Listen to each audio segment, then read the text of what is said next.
There was once a grocer who owned a handsome green parrot who sang sublimely and spoke most eloquently. The parrot was not only an ideal companion but also the perfect guard for the grocer's shop.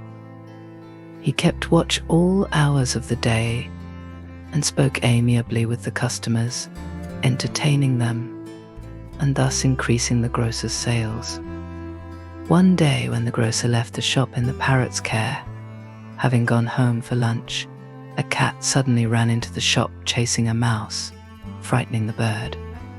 As the parrot flew about in his effort to save himself, he knocked a few bottles of almond oil off the shelves, breaking them and covering himself and the shop floor in oil. Not long afterward, the grocer returned and found the place in disarray, the floor slippery with oil, and the parrot perching guiltily in a corner. In the wink of an eye, the grocer lost his temper and hit the bird on the head with all his might. The poor bird, who was already feeling guilty and downtrodden about his clumsiness, could not bear the shame, not to mention the pain from the blow, and he instantly shed all the feathers on his head. Soon after the almond oil incident, the parrot completely stopped speaking and singing.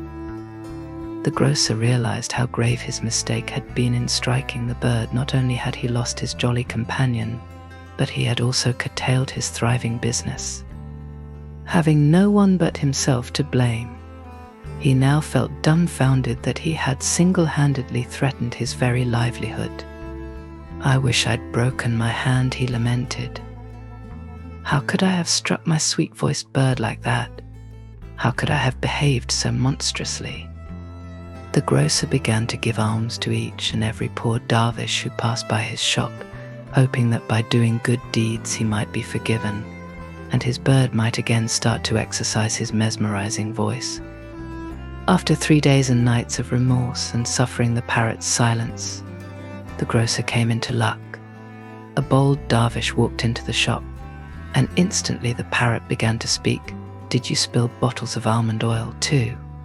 The handful of customers in the shop were amused and smiled at the parrot, who had innocently thought that the bold man had suffered the same fate as himself.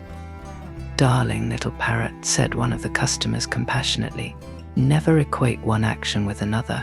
One must never compare oneself to others. Even though they may appear to be the same on the surface, truly nothing is as it seems.